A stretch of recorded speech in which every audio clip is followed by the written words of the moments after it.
Let's talk about charisma, because charisma is a combination, right? Of, you said, warmth and competence, and having that perfect blend. Perfect blend. And so 82% of our judgments of people are based on those two traits, which is shocking to me, because when you ask, and I've asked audiences, how do you want to come across? Name your perfect first impression. Hundreds of words: outgoing, funny, smart, witty, impressive, memorable, all the words you could think of. But actually, when it comes down to it, the only two words that make up 82% of our judgments are warmth, friendliness, likability, openness, and competence: capable, powerful, efficient. In that way, when we meet someone, we are very quickly trying to answer two questions. And in your interactions, if you can quickly answer these two questions, your whole interaction will be better. Doesn't matter if it's a date or negotiation or interview, which is, can I trust you and can I rely on you? And that's when we have a good date. That's when we have a good interview. That's when we want to work with someone or be friends with them or talk to someone. That's what we're looking for, is just the answer to those two questions. On today's episode, we have Vanessa Van Edwards, who I am just smiling I'm grinning from ear to ear, because you guys, I have been waiting for this interview for months. Her information is so amazing. She wrote a book called Cues. Her other book was called Captivate. I like the C words. Yeah, you really do. Confidence, charisma, cues, captivate. Why is that? I don't know. Just those are so good, such good words. They are good words. And we could talk all about that. She is an expert on body language, on communication. And this new book is called Master the Secret Language of Charismatic Communication. She talks all about signals and how to have the most impact in meetings and first impressions. It doesn't matter if you're just someone who's dating or if you are someone who is a professional. You can literally glean anything and everything from your work.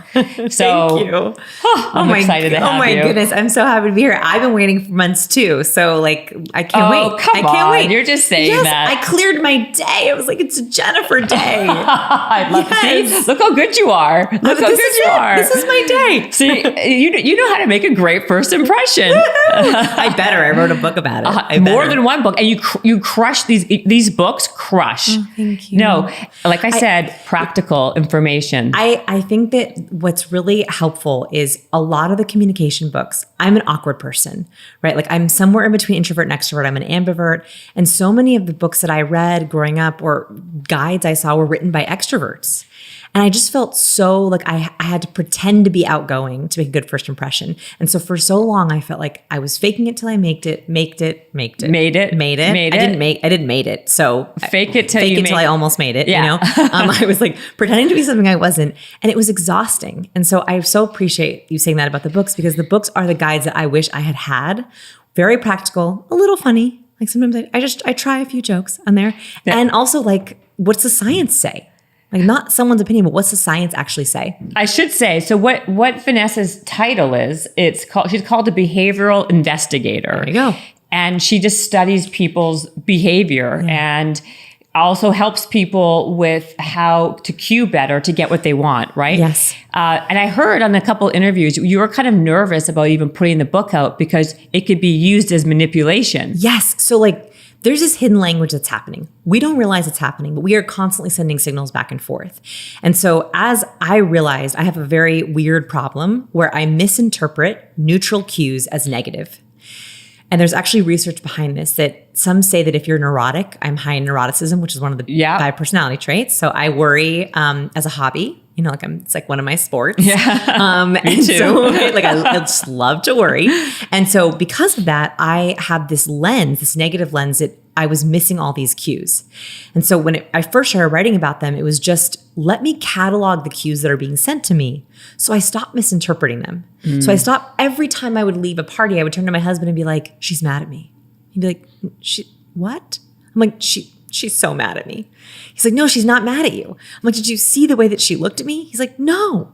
And so I realized I had to create some sort of a glossary for myself to stop seeing people in that way. The problem is other people will use that information negatively. And so I was so scared that when I put the book out, that people would say, oh, I'm going to manipulate people with these cues.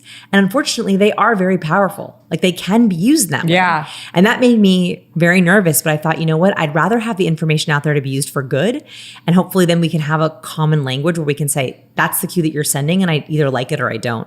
Well, think about like Robert Greene's 48 Laws of Power, right? Yes. It can kind of be considered the same kind of thing, right? Yes. Like how to get power over people. There could be a negative connotation to it, but I actually think, and I'm close friends with Robert, and I love that book. It's a monster book, right? Yes. And it could be used for good and for bad. Okay, right? fun fact. This is a really creepy, weird fact. Okay. But the classic book, How to Win Friends and Influence People, right. Dale Carnegie. So that book has helped millions of people, right? Like people still read it. I read it when I was a teenager. Yeah, me too. Fun fact is that Charles Manson read that book in prison and used it to build his cult later. No way. In one of his early prison stints before he did the really bad stuff, because he did little bad stuff, he read that book and he took a class that was being offered in prisons on the Dale Carnegie method for how to win friends and influence people. And that is exactly what he used to build his cult later. So these things really, if you know how people work, and that's really what it is there's these hidden dynamics of people. And there are laws, right? There's 48 laws of power. There are 96 behavior cues. If you learn what they are, you can use them in any way that you wish. Absolutely. And that's why I'm fascinated by all this information. I love it so much. I'm fascinated by human behavior in general, like why people do what they do, and how, and also like why I'm doing what I'm doing, and how it could be misinterpreted, and a lot of times I'm misinterpreted, right? So that's why for me, I found this book very, to your point, very resonated, because people can think I'm being bitchy, I'm being hard, I'm being cold, I'm being this, but it's just like what I'm doing, right? Like, so it's interesting. So I have the problem where I think I misinterpret cues being sent to me. Do you worry that people misinterpret the cues you are sending to them? I don't worry about it. I just think I don't really care that much, but I don't care if people think that. I don't care what people think. I don't really care. I'm just being honest. I'm worried for you. That's the truth. That's a whole other problem. Maybe I'm a sociopath. No, that's not really what it is. I feel like I'm sometimes very direct and very to the point, and I don't like to mince a lot of words a lot of times, and that can be sometimes seen as too direct. So the way that we break it down, which is like, I think this is the most important thing, which I love, is we think of people as two basic traits, warm and competent.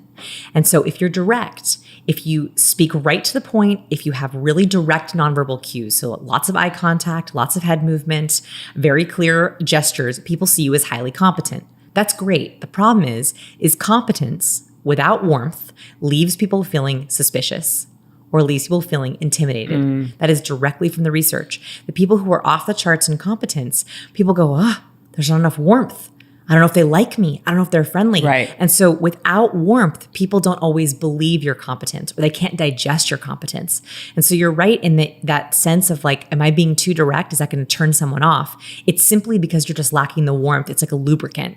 That warmth lubricant is a lubricant for competence. Well, that's interesting because, and not to make, this is not about me, this interview at all. But let's make it about you. No, it's not about, because I mean that the other thing a lot of times, and I think I want to first talk about, I'll bring this up in a second. I'm going to hold my thought. Okay. I want you to let's talk about charisma, because charisma is a combination, right? Of you said warmth and confidence and having that perfect blend. Perfect blend. And so 82%, and that is a massive number. 82% of our judgments of people are based on those two traits, which is shocking to me, because when you ask, and I've asked audiences, how do you want to come across? Name your perfect first impression. Hundreds of words: outgoing, funny, smart, witty, impressive, memorable, all the words you could think of. But actually, when it comes down to it, the only two words that make up 82% of our judgments are warmth, friendliness, likability, openness, and competence: capable, powerful, efficient.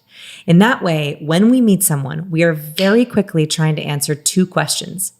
And in your interactions, if you can quickly answer these two questions, your whole interaction will be better. Doesn't matter if it's a date or negotiation or interview, which is, can I trust you and can I rely on you?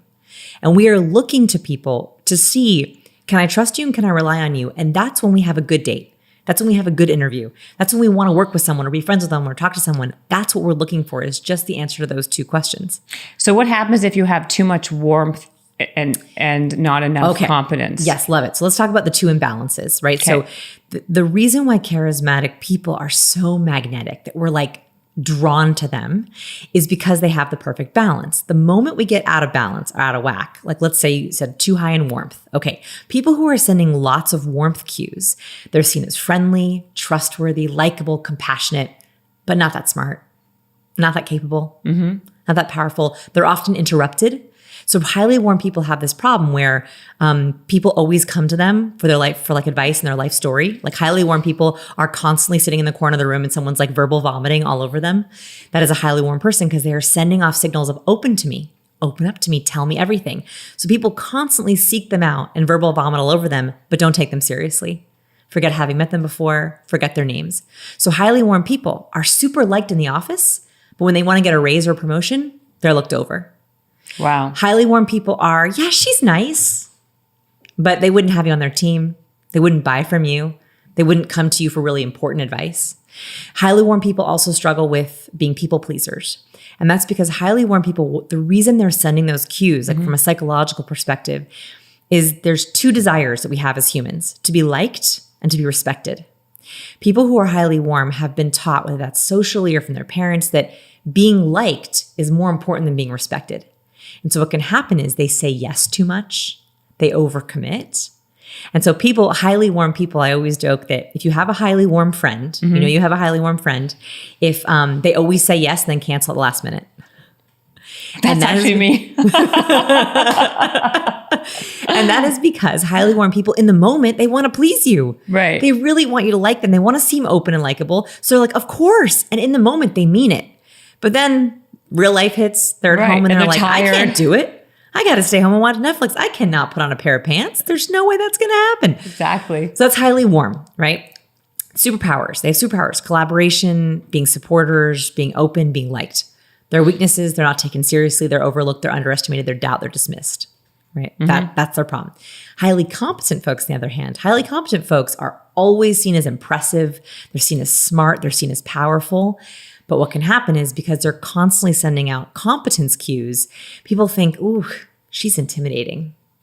I can't open up to her. She's cold.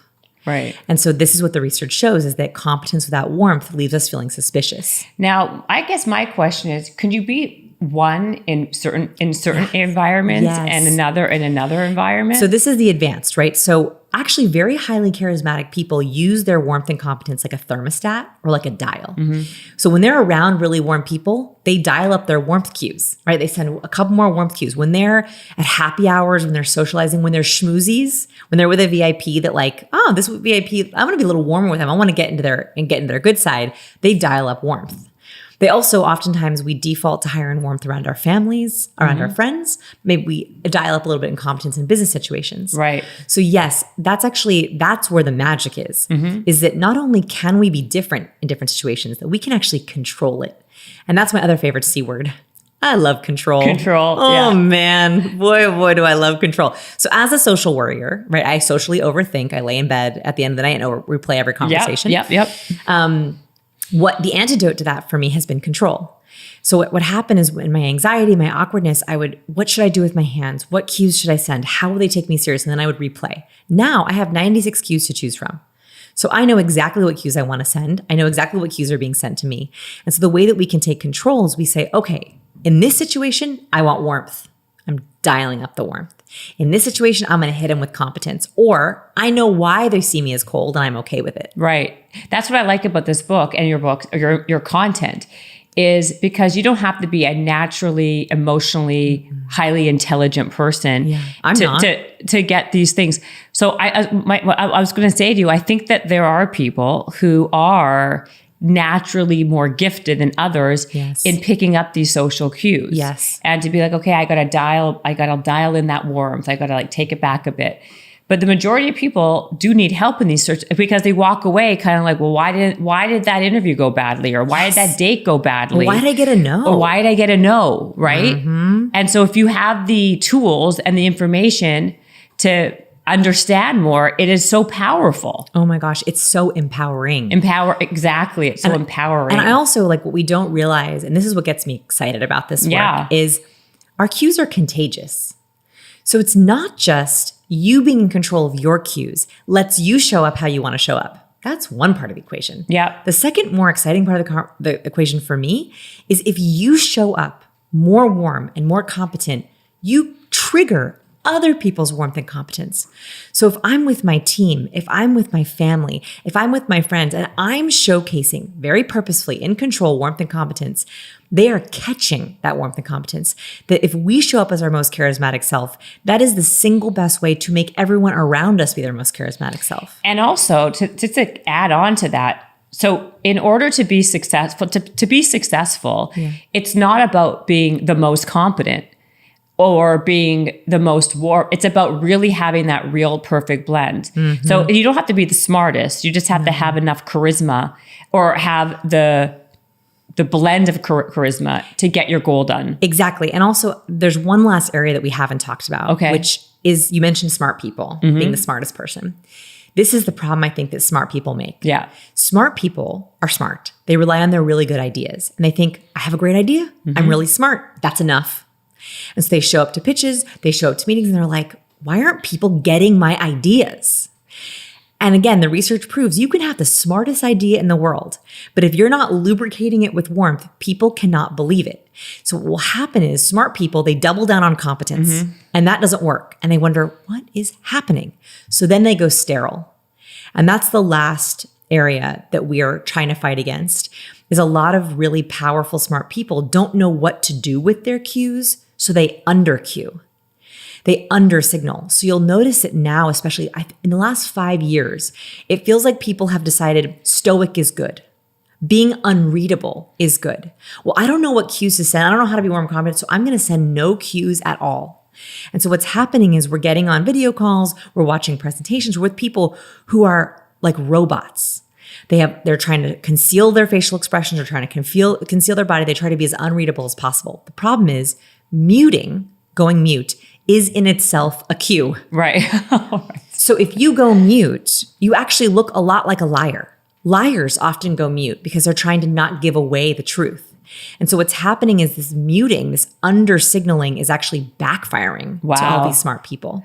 So then that's a great segue into how to cue properly, right? Yes. So now I feel everybody's on Zoom more than ever, right? These video calls. Or emailing. They're not really. So can you give some good tips and good cues how to kind of rock the video conferencing? And your cues on video call matter more than ever because you actually other things are taken away. And I felt very fortunate with the timing. So I signed the book deal for cues in June of 2020. Okay. And I was writing cues all through 2020 and 2021. So I was hyper aware of video. If it had only been a few months earlier, I think I would have been less aware of video. Yeah. So a lot of the research we did for cues was on video because we couldn't do it in person. Right. So for example, I'll give you one example. So I partnered with Dr. Paul Zak. Dr. Paul Zak is an incredible researcher. He's kind of the oxytocin guy. If you've ever heard of oxytocin, the chemical of connection, the chemical of love, he's the guy who's been researching it for the last 20, 30 years. Wow. Yeah. He's the one who kind of discovered that you can bottle oxytocin and you can give people nose sprays full of oxytocin. Did you wear a necklace or something that was an oxytocin necklace? I did. I have an oxytocin necklace. Where do you buy them? Etsy. Is it a real thing? Yes, I got a gold oxytocin necklace and I wear it instead of a heart. Because, if we're talking about real connection, it's oxytocin, not a heart. Yes, I wear it. Oh, I wish I was wearing it too. How does it work? So the way that oxytocin works, it does a lot of things in our body. So remember that. But if you wear it, you're not like, how does that? Well, I wish it actually triggered oxytocin. But when you look at it, it makes me feel good. Oh, okay. Actually, the only way that we produce oxytocin is eye contact, touch, and me too moments. Like moments where we're like, oh, me too. That makes us feel that warm and fuzzy, like belonging and connection. And like, oh, I trust this person. I'm on the same page with this person. Like, that's why we're always like, oh, where'd you go to school? Who do you know? Because the moment you have a tie, you're like oxytocin. And or dopamine. Isn't that like a dopamine hit? So oxytocin is a chemical of connection. It makes us feel trusting. It makes us feel the warm and fuzzies. Dopamine is the chemical of excitement and motivation. Dopamine makes us want to do things. So dopamine is like, I have a present for you. That's dopamine. Oxytocin is, me too.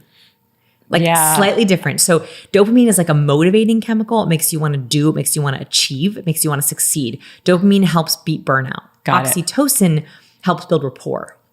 Right. So they're slightly different, right? Okay. So I partnered with Dr. Paul Zak, who I've been friends with for years. And I said to him, I'm worried. I'm literally writing the book on cues, and there's a whole cue on touch. And I'm like, Dr. Zak, like, what are we going to do in a world without touch where we're on a video call? There's no handshake. There's no cheek kiss. Like there's no oxytocin creators. Rapport built. Yes. Yeah. And oxytocin is created by touch primarily. So he said, I didn't touch you, and I feel oxytocin with you. Well, we were making eye contact. We had lots of me too moments. True, right? That's right. Okay. So it's not the only way. So it's the primary way. It's the fastest way. That is why we're so inclined upon first meeting to handshake or high five or cheek kisses, because we want to seal the deal kind of chemically. So I asked him, what do we do? Like we're in this environment.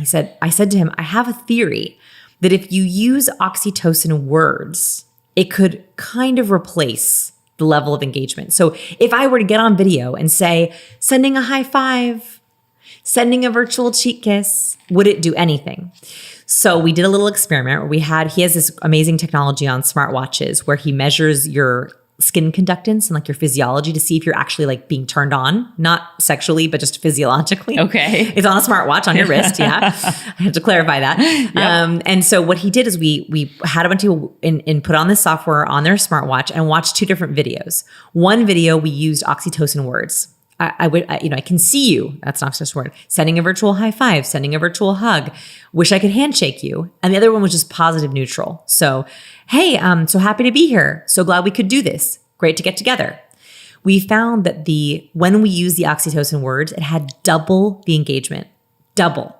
Meaning even sending a virtual high five actually triggered a physiology like having an actual high five. Wow. So very first thing is, on your first 10 words of a video call, you should be using oxytocin words. It's so good to see you. Oh, I wish I could give you a hug, sending a hug from here. Hey, virtual high five, if that feels natural to you. That's a really easy way to produce oxytocin. If that doesn't feel natural to you, you want to do the next few warmth cues. So one is making sure that you're not too close to the camera. That's like the biggest mistake that we make in virtual calls. So in interpersonal interactions, there's 4 space zones. And these are incredibly important for gauging intimacy. So we're very aware of these. Like even our distance of our chairs right now, I would say we're about 3 feet away. Probably, yeah, around 3 feet. That's like the ideal for an interview because it means we're close enough where we can make eye contact. I can see all your facial expressions. If we reach out right now and just see if you can touch my fingers, we can. Right. So that's the ideal. We want to be able just close enough where if we wanted to touch, we could.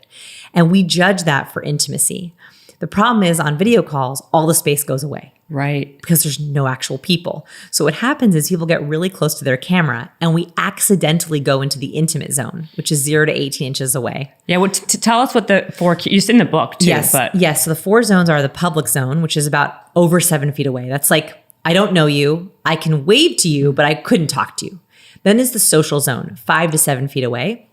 That's like, I can see you, I know you, I feel safe around you. We're not going to have an in-depth conversation, but I could be like, how are you? Right. Good to see you. Yeah. Then there's my favorite zone, which is the personal zone, which is right here, which is about 3 to 5 feet away. Right. 18 inches to 5 feet away, depending on what culture you're in. And that's a great zone because we can touch if we want to. Right. I can see your facial expressions and it's still comfortable. 0 to 18 inches away is the intimate zone. We only like people in our intimate zone if we want to be intimate with them. So we briefly enter it for a hug and then immediately back up. If we're about to kiss someone, we're usually in the intimate zone, right? If we're really feeling close to someone, we're in the intimate zone. So we reserve that for people that we feel very, very close to. While on video call, if you are less than 18 inches away, if you measure the distance between your nose and your camera and you're less than 18 inches away, you are accidentally going into people's intimate zones, which is triggering too much. Even though if there's a computer in the middle of you, there's an instinct, and this is why, like, if people are like really close to their camera, you're like, whoa, back up. It's like a digital close talker. Like it's still those same alarm bells. Still the same alarm. Yes. What I don't understand, and that makes sense. That's really great. Those are great tips for people because we're doing Zoom now. And by the way, just take a measuring tape and measure the distance between your nose and your camera. Yeah, that's it. what I was going to say is, how about in terms of the lighting, all that? That doesn't matter, right? People are not like, is that too in depth? No, I do think it matters. In fact, okay. like I would even say like your lighting and your background really matters. Okay. So there's 4 different ways we send cues. There's nonverbal. So our body language, our facial expressions, our voice tone, that's about 60 to 90% of our communication. It's the biggest. So, our hand gestures, our smiling, our eye contact, those all matter. Next is verbal. So the words we use. So saying, it's good to see you, or handshake. I wish I can give you a high five. Yeah. Exactly. Third is vocal. How you say your words. And we can talk about that in a second because that's a huge important part of video calls. The last one is imagery. What's in your background, the colors you wear, the props you hold. So for example, there's a research study that looked at the background, and they said by far having a real background is better than having a virtual background. Yeah. And that is because when we see a virtual background, our eye is like, what's back there? Yeah. Well, I don't understand. Where did her hand just go? So like those cues really matter. So yes, I mean, the basics are lighting from the top, right? Coming down at you is always better. Having cues in your background that help you, that serve you. Like for example, when I was presenting on cues, I kept getting the question over and over again, are cues universal? Are cues cultural? Yeah. And I was so like, this question is crazy. I'm getting it all the time. So I took down everything in my background and I added a world map behind me. The question went away. Really? Just speaking with a world map behind me, it went away because that cued people to go, oh, she speaks around the world. Like that small prop. And so what I would think about is in your Zoom backgrounds, in your dating profiles, you want to create cues that either answer questions or attract the right people or detract the wrong people. So I believe for dating specifically in creating allergies. So allergies are props that are going to either turn someone on or turn someone off. So like allergies? I call it an allergy cue. Okay. An allergy cue is like a cue that people feel strongly about. Okay. That it's going to turn off the wrong people. So for example, I'll give you a really specific example. One of my friends was dating forever. She went on so many bad first dates, bad first 2 or 3 dates, could not find the right person. And I looked at all of her pictures. They were all very flattering, very beautiful. But the problem is they were too bland. And one of the problems is she's a vegan. And that would come up on the first second date. And if you're a vegan, you're either really into that or you're not into that. Very few people feel kind of in the middle. That's so true. Right. So I said to her, I bought her a sweatshirt that said, if you're not nice to animals, I'll kill you. Okay, that's what the sweatshirt said. That's how she feels. Yeah. She's like, this is so extreme. I was like, I want you to wear it. I want you to look gorgeous. And I want you to wear it in your very first profile picture. Because it's either going to turn someone on real hardcore or they're going to be like, allergy. Yeah, that's so true. Right. And that's what you mean by allergy. Yes. So I want you to create props that are allergic to your wrong people. Right. That's a great idea. Like our brand is called Science of People. I purposely chose science as an allergy. There are certain people who are like, I don't like science. You're not my person. Right. You're not going to like my book. Science is in almost every cover marketing in my book because if you don't like science, it's an allergy for you. Yeah. If you like science, you're like, yes, data. Who wouldn't want to have data and science backing these things? Like, not my people. Do they want like a bobblehead just wandering around just saying, my opinion is like they want funny stories. And we have some of those, but like you got to like data, And so why don't they get an Archie comic? I agree. You know, we should just tell them, go get your Archie magazine. No, it's true. Like, I mean, especially with this type of information, you want to have some kind of legitimate science backing of it, right? I agree, but not everyone does. And so I would think about like for your personal brand, for your professional brand, for your LinkedIn profile. Yeah. Like, for example, if you want to get a job in a tech startup, do not be in a suit. 100%. That's a great point. Like you should be in the clothes that you want to wear at your ideal job. So tell us about that. Let's talk about before I even jump into that. I'm going to forget. Why do people, when they see each other and they don't know somebody, they get into their into that intimate zone by doing that face-to-face kissing or the hugging when they don't even know them? It's like uncomfortable. Like if you're someone who doesn't like to be touched or anything else, isn't that too just like it's just like you're just assuming, and it's like can't that give you the opposite effect? So here's the thing. Humans are super curious creatures. Again, 2 C words I just love. Yeah. Here's what happens is we meet someone, and even if we don't know them, we really want to know, we want to suss you out. And so when we get close, we're producing oxytocin to see, do I like this person? But we're also looking for pheromones. We're also judging, is this my person smell-wise? I'm going to tell you a really disgusting two disgusting studies. Okay. But these changed the way that I think about touch. They did a study where they that exact question. They're like, why have humans evolved to handshake? It seems crazy. More than that. And people are now constantly coming up to me and kissing both cheeks and hugging me. I'm like, I don't even know you. Yeah. And you're like, why would humans, it's very dangerous. We don't really know someone that well to allow them into your intimate space. Why would you do it? Okay. And then you feel like, and then for the other person, it puts them in a situation where they feel like they're being rude if they step away. So then you have to go about that. And then everything becomes, you're putting yourself in an awkward situation. But it's primal. Here's the problem. It is so primal. That's why it's hard not to do this, because what they did, that was exactly the question they were wondering.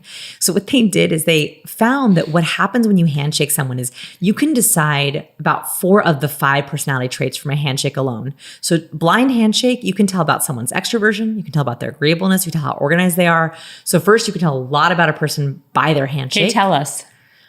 About mine? Let me shake your hand.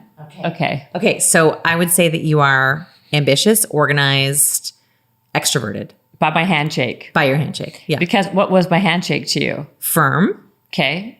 Quick. And you only pumped me once.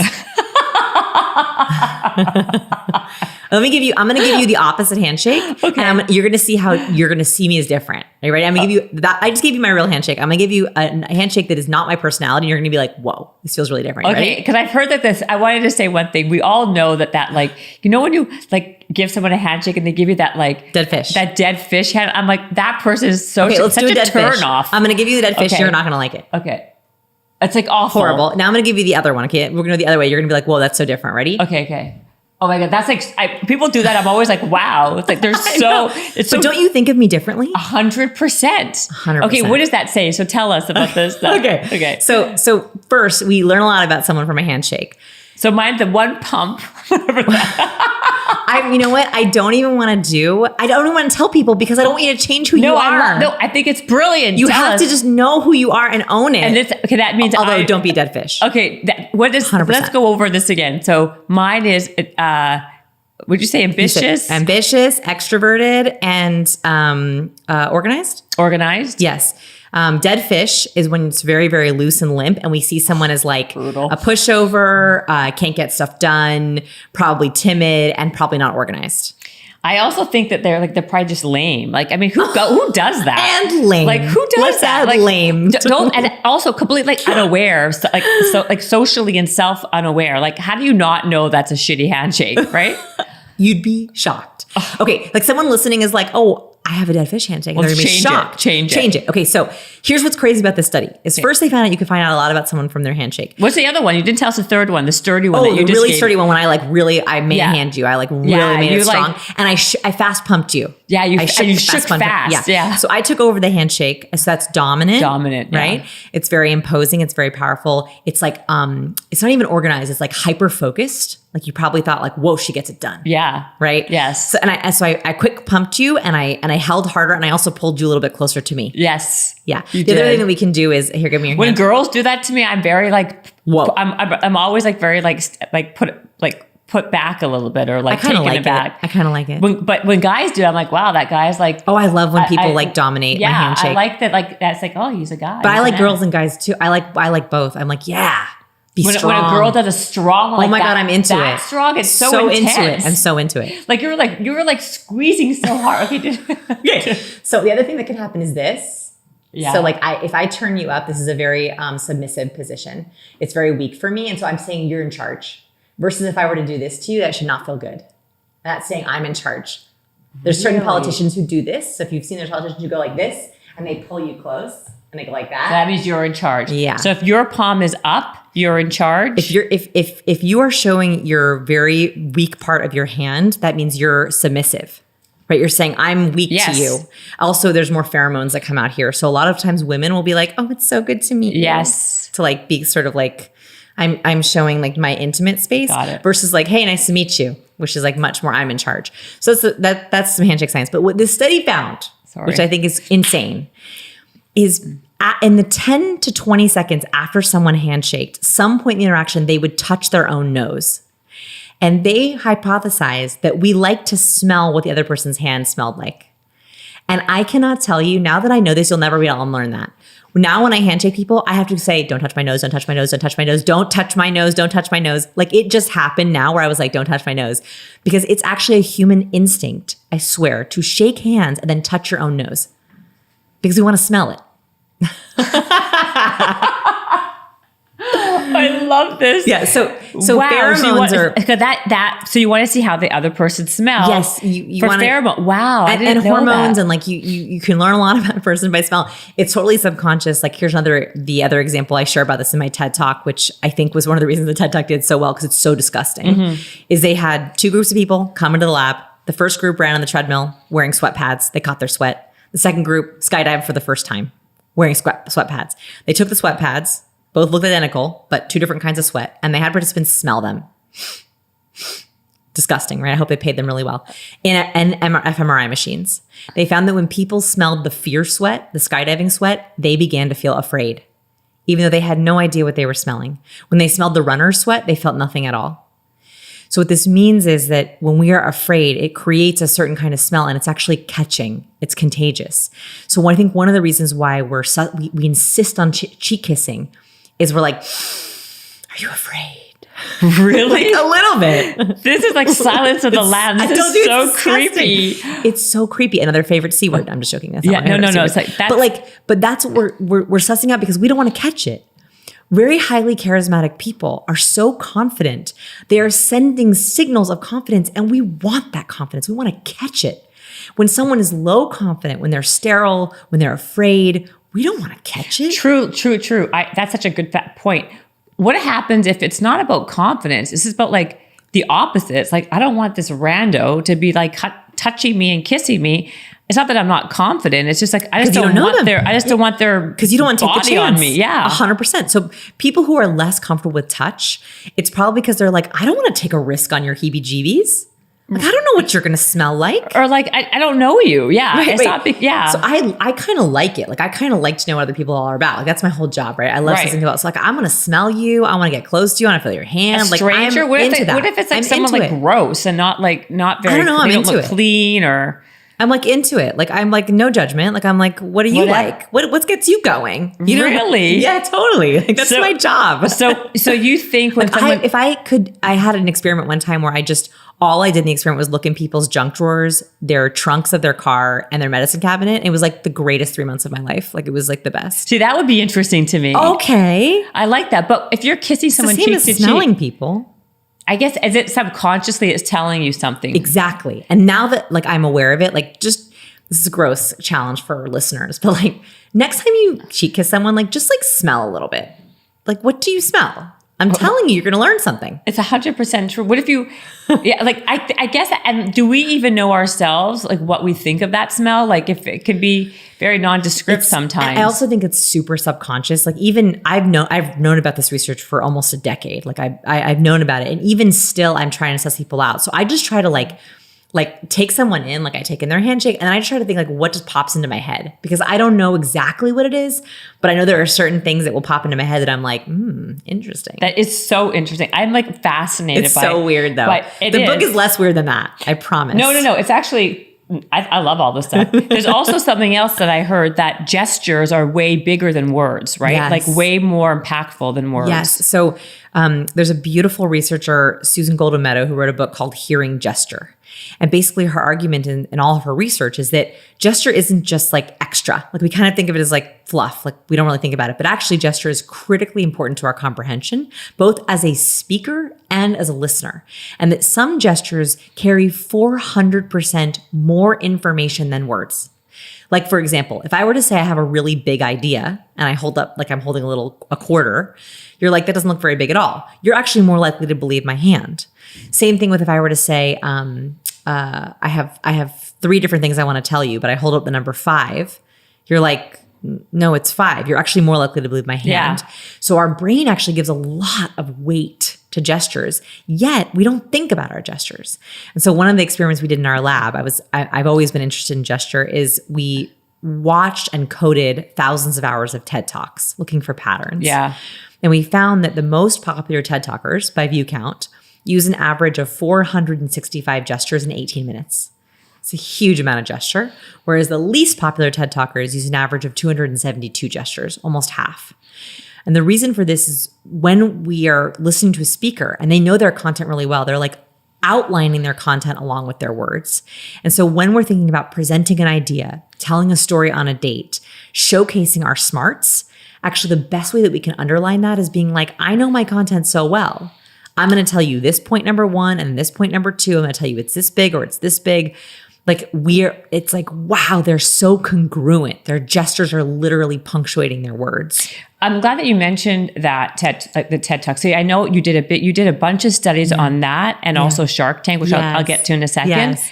So give me some other cues or points of what you noticed when you did all your research with the TED Talks. Yes. Actually, this brings us right back to which I forgot about, which is vocal power. I wrote that down, voice, because the gestures and the voice are so much more powerful and we don't use than them. the actual word you use. Yes. Like I always think of these as opportunities. Like totally. Imagine you work so hard on your ideas and your presence, your makeup, your hair, your clothes. Imagine if you just added these. It's like supercharging your charisma. So gestures is one, vocal power was the other, very clearly, in that there is like a TED Talk sound. So I'm going to do it for you so you can hear it. There is vocal cues that we use. So vocal cues are voice, volume, pace, cadence that make us judge someone's charisma levels, their warmth, their competence. So like, for example, all the best TED Talks start like this. Today, I have a big idea. I'm going to break it down into 3 areas that are going to change your life. And when they get to a statistic, they say, and now that took giant percent. And you go, wow, that's a big percent. Like they even cue you of when you should be wowed. That is so interesting. So wait, because my TED Talk did very, very well. Yes. And I started with... I wish I had just watched it. So I was going to say, I wish you watched it. I know. Damn. I know. Did you use that voice? I started it by saying... Yeah, you do the beginning for me. Okay. So I know the secret to getting anything you want in life. You did it. So if we were just talking back and forth, you'd be like, I know the secret to getting anything you want in life. But you said it in a TED Talk voice. So I know the secret to getting anything you want in life. That's a TED Talk voice. You did it. So you think, because when I did my TED Talk, I left there thinking, oh my God, I bombed, right? Like so many things went wrong. I had notes on my hand and I was so nervous that I had like cotton mouth. I was like, they had to like restart it for me. I'm like, could we stop? Because I need some water. I could not even there were so many like foibles that happened. That's good though. That what I'm thinking, I'm curious, but is it because there were so many foibles that I came across very real? Yes. That people maybe were like, that would happen to me, that big loser. You know what I mean? Yes. So here's the misconception. If you go watch the TED Talks that didn't do well, and by the way, didn't do well is like 20,000 views. Still like a lot, right? Right. Go watch those talks. The misconception is that those people messed up. No. The worst TED Talks sound like this. Today, I want to talk to you about a big idea. This is a life-changing idea. The last 20 years I've spent researching has been on the marine biology life in the series of the ocean. Like, it's like so robotic and so memorized. And actually what happens is the worst TED Talkers, they under-cue. We're right back to where we started. They are so focused on the script. Right. They take away all the vocal charisma. They take away all their gestures. They stand there with their hands limp by their sides into the microphone, reciting a script. Right. Memorized. Because it's all memorized. And there's no gestures. So actually, the foibles, the vulnerability, we like speakers who use a conversational tone, a conversational stage tone, because we're like, we could be having coffee with them. That feels really real. So all the best TED Talks are like Brené Brown, Simon Sinek, they're not that rehearsed. Now they might have been actually rehearsed, but when they're talking on stage, Ken Robinson, it sounds like they're joking around at your dinner table. It does not sound like, today is the speech of my life. Like they're not talking like that. So our vocal power, one, is not scripted. Not under cueing, adding lots of emotion, including foibles, including vulnerability. And second, and this is what they all have, is they use the lowest end of their natural tone. So the other mistake that the worst TED Talkers make is they would start on a really high tone like this. So they'd walk on stage, hey everyone, good morning. Today I really want to talk to you about a big idea. And you're like, no, I cannot. Listen, that's so true. Click away. So the tone that you give is one of the most important parts of our vocal confidence. Is that the tone? Do you know that girl, Elizabeth Holmes from Theranos? Do I? Let's talk about Elizabeth Holmes. Okay. So this research is pretty well established that lower tones for both men and women are seen as higher in confidence. Goes flying. Yeah. Sorry. Say that one more time. I want that to be like said properly with me listening. Yes. So it's pretty well established research that people with lower tones are seen as higher in confidence. In fact, research has found that it takes about 500 milliseconds of hearing someone speak to decide how confident they are. It's incredibly fast. Literally your first word, that's when someone decides how confident you are. And it's usually based just on the tone. I think, and that study came out in the early 2000s, I think Elizabeth Holmes read that study. You think so? I do. I think she read it and she went, wow, great. This is the clearest link to confidence we have. Women need to be taken more seriously. I'm going to take this study and I'm going to go so low that no one can question my confidence and my competence. So what she did is she went too low. Right? She went to really low down here. So she was talking like this. The problem is we all can hear the inauthenticity in this. It's actually distracting. So when she was talking, it was like, what is happening with her voice? So I think she read that study and took it one step too far. Well, what's interesting though, is she did raise almost $1 billion with that voice. She did. And she was like a kid from Stanford, right? It worked. It worked. So what is interesting is again, that's cue gone wrong. But these are cues that actually it might be a cue gone wrong, but these cues are so subliminal that even if you know it's happening, it still happens. And like investors and employees would say, her voice sounded weird, but boy, did she sound like she knew what she was talking about. Well, 100%. Like, first of all, does anyone have any video or has anyone ever heard her speak before the Theranos? Yes, I've listened to many of them. I did a little breakdown of Theranos. Yes, you can find clips of her on a podcast where her voice is much higher. It was much higher. Oh my gosh, yes. Obviously higher? Yes, obviously. Absolutely obviously higher. And also employees have said that when she was drunk, she would speak I saw higher. that on the special, on her, on the by the way, if you want to hear the perfect example of her low voice, go listen to the first 1 minute of her TED Talk. It's bizarre. Like it's so low and it's halty. How do you stay that low for so long? Oh my gosh, it must have been like exhausting for her. Maybe that's why she wore turtlenecks. It's like helps like cover up her vocal cords. Totally. So in your first few lines of your video call, of your phone call, of your date, you do not want to go, hi. That is the mistake that we all make is we take in a deep breath and we say hello on the upper part of our breath. So we say, oh, it's so good to see you. So I hate that. So when we listen to recordings in our lab, we've listened to recordings of phone calls, of sales pitches, of negotiations. And always the highest note someone has is their very first word, which is so sad because that means all of their confidence is given away in their very first words. People go, hey, it's so good to hear from you.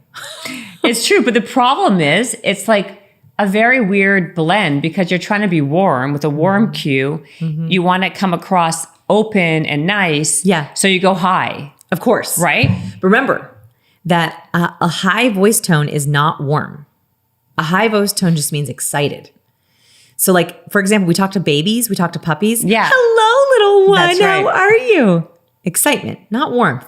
So warmth comes from vocal warmth. So listen to the difference. Vocal warmth is we hear happiness, we hear compassion, we hear smiling. And actually smiling changes the sound of our voice. We did this in our lab where we had actors come in and record different hellos. So we had them do their normal hello. Then we had them think of something that made them happy, make a smile and say, hello. So just listen to the difference of that. So this is my neutral hello. Here's my happy hello. Hello. Like you can literally hear it in my voice. By you smiling. Yes. Even if it feels like a fake smile. Doesn't matter. You can still hear it. Wow. Okay. Right? Because the shape of my mouth, again, we're very subconsciously aware of these cues. Yeah. We don't have to think twice about it. But if I were to answer the phone and be like, hello, I'll sound very excited to hear from you. No, you don't. You sound miserable, right. actually. And people would be like, ugh. Right. And I actually would come across as less likable. We literally studied this in our lab. People rated the smiling hellos as more likable. We asked people to listen to these hellos. They had no idea what they were listening to. And they didn't know the person was smiling. Wow. And they rated the person as more friendly, more likable if they want to hang out with them. So when I hear hello, you much more want to hang out with me just by even that fake smile. So are there, and I think you talk with in this book or the other book about smiling in general though. Yes. What smiles are the most impactful or the most powerful to get what you want. So there's smiling. It's funny because it's sort of gotten a bad rap in the last few years. Like it's horrible to be told to smile. Like no one likes that. So I try really hard to not give that advice. So what I would say is either smile for real or don't smile at all. Here's why. Dr. Barbara Wild and her researchers found that when they showed people pictures of fake smiles and real smiles, and the difference is in a real smile, our upper cheek muscles are activated. So it goes all the way up into our eyes, up in these upper cheeks, right? Yeah. When those upper cheek muscles are activated, and by the way, only 1 in 10 people can consciously activate them. So it's very hard to fake that. That means it's a real smile. We look for those upper cheek activation muscles. When it's a fake smile, it stays in the bottom half of our face, right? They're not activated up here. Like crow's feet, you mean? Crow's feet, yes. And I got a ton of those. So crow's feet are fantastic. The problem is Botox is a very complicated issue. And I'm not anti-Botox, but it's important to know if you're going to do it, that it inhibits your emotional feedback loop. So when they Botox people's smile wrinkles, they actually felt less happy. When they Botox people's anger, they felt less angry. So they're actually thinking about using Botox as anger management treatment. So it's, again, not bad or good. Seriously? Yeah. They've actually found that it inhibits the anger cycle, that if you cannot make that anger expression when your eyebrows are pulled down and together in those vertical lines, it actually makes your body almost goes, oh, my face isn't angry. I guess I'm not that angry. It literally makes you feel less angry. So they're thinking about using it for anger management techniques because it actually helps inhibit that loop. But for smiling, it can also inhibit your happiness. So what Barbara Wild found is that when we see someone with a fake smile, we do not have any mood change. When we see someone with a real smile, we catch the happiness. So if you want to smile, make sure it's real. That makes you literally more physically memorable. It makes you more contagious. I'd rather you real smile or no smile. A fake smile doesn't do much. Okay, give me some other cues like that. Oh my goodness, there's so many. I know. There's like a billion. I mean, like I'm trying to think of many. Oh, I want to ask you about power posing. Yes. Because, wasn't that Amy Cuddy who did this whole thing?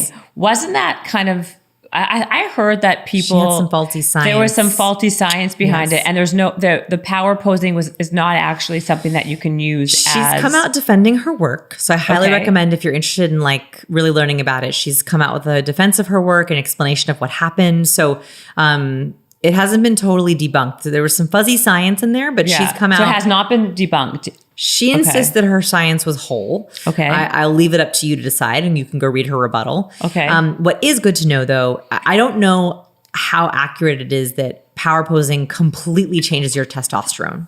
Right? Like that was a big leap. That was the biggest leap in her research. I also think like I love power posing, but you can't like walk into a meeting like, with your hands above your head. So, I like the idea of it, but I actually like to like take it down a notch, which is just a very simple, my version of a power pose is actually just expansive posture, which very simply, the only distance that I care about, I don't care if your arms are up. I don't care if you're claiming space. That doesn't matter to me. Okay. All that I care about is the distance between your earlobe and your shoulder. The distance, wait. It's my favorite distance on the human body. Okay, really? This is the distance between your ear and your shoulder. Okay, why? Why? When we are anxious or defeated, we tend to roll our shoulders up. We tend to sink our head down. We'll often tilt our head down. People who are really ashamed will often have no space between their ears and their shoulders. It makes us feel very protected. And so you'll notice people who are really anxious will sit like this. Like teenagers will be like, we don't see any space right here. Whereas confident people, they want to claim their space. They roll their shoulders down and back. They usually use armrests.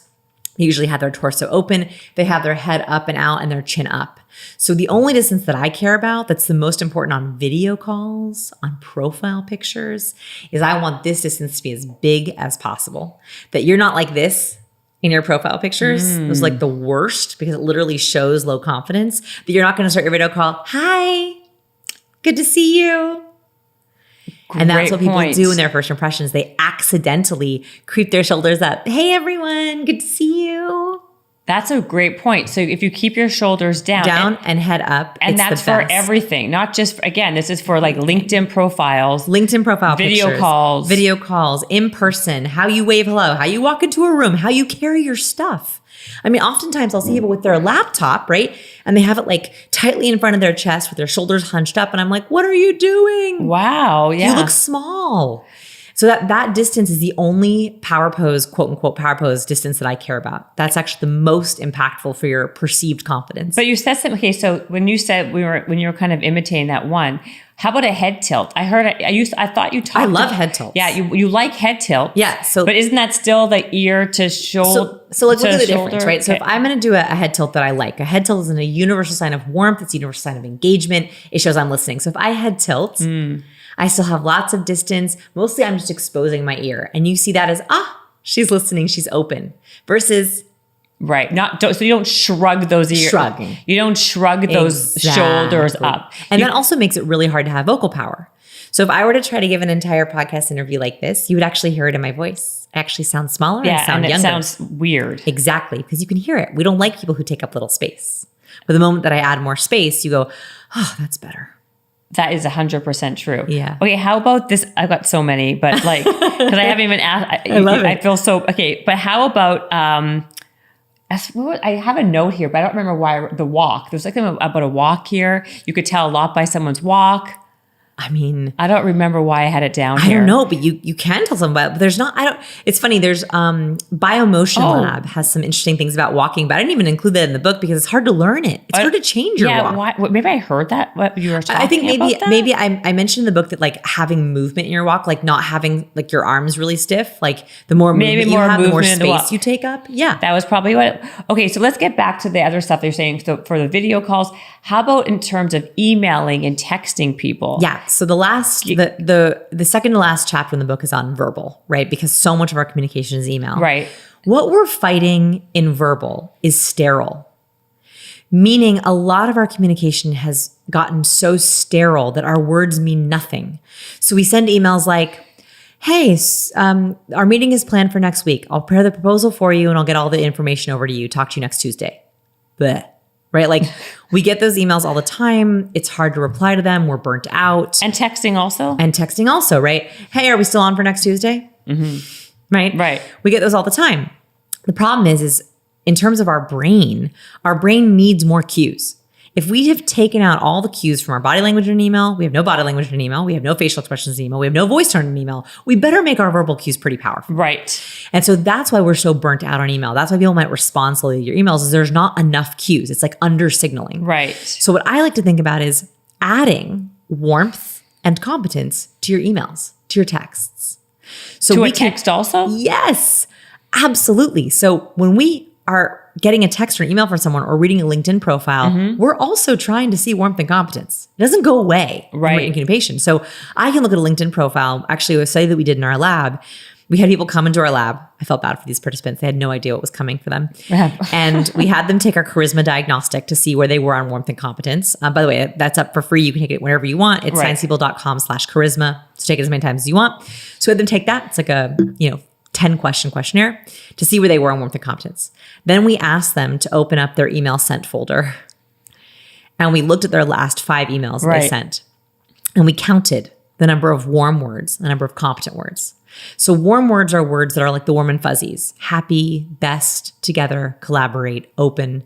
Emojis are warm. Exclamation points are warm. Words like wow, yay, fab, whoop. Those are all warm words. They make us feel like, ooh, wow, I like this person. But emoji, doesn't it kind of also, it takes away the people, you don't feel a person's competent. Right. They feel like, it's friendly. You feel like it's too like cutesy. It's all friendly. Yeah. So we counted the number of warm words and we counted the number of competent words. Competent words are words that make you want to get it done. Productive, efficient, brainstorm, power through, goal, win, achieve, success, master, those kinds of words. Statistics, numbers, prices, charts, graphs, right? Mm-hmm. Right. So those are all competence. We count them all up. And we could almost exactly predict where someone was on the charisma scale based on the kind of words they use. So if someone was highly charismatic, they had a perfect balance of warmth and competence. If someone was highly warm, they used a ton of emojis and a ton of exclamation points. If someone was super competent, they had either nothing at all or lots of statistics and big words. Wow. So in your texts and your emails, you want to balance the number of warmth and competence words. Now, is that for personal and professional? I think so, right? Like I want to be seen as charismatic in all my relationships. Now, on emails that don't matter, like emails where it's purely logistics, sure, you don't need to do it, right? Like these are the emails that matter to you, like the emails like to your boss or a client or an important email to your best friend. So it's not that you have to use them in every email. Like you wouldn't be like, have the perfect hand gestures when you're trying to talk to your husband about the weekend plans. Okay, but how about if you want to text back from a guy that you like or a woman that you like? Then I definitely want to use it. Right. So give us an example of what you should do and what you shouldn't do. Okay. So what I wouldn't do is, are we still on for tonight? Right, which is like often the text that you get. Yeah. It's sterile. No, but how about like, hi? I'm just making this up, of course. Hi, like whatever. Like, I don't know. Hi is good. Yeah, like, hey. Like, hi. You say like, don't even say things that are like social scripting, like, how was your day? Agreed. Bullshit. Yeah. Oh, agreed. So like, for example, I live in Texas, right? So I might be like, howdy. Yeah. Okay. Just to be a little different, Cute. Howdy. And I might be like, so instead of are we on for tonight? Howdy. So excited for tonight. Still looking good? So that's very different because I'm giving an interesting howdy, it's an interesting opener. I'm saying so excited for tonight. So it's a little dopamine word. Excited is a great dopamine word. It's almost like a charisma word. It's perfectly warm and confident. And then I'm like, still looking good for tonight? Still looking good for tonight is such a good psychological sentence. That's great. Because you're basically saying, I'm looking good. Are you looking good? Yeah. I love it. Okay, if you don't live in Texas, what do you write? Aloha, ciao. What if it's hola? not about I'm just plans? joking. Give me another one that's not planned. And by the way, you don't have to like use all the different openers. You can, but you don't have to use howdy or aloha or ciao or whatever. But they're great. Yeah, if you can, they're give me fantastic. Another one. If you want someone to respond to you, that's not like if you don't have plans, but you want them to engage.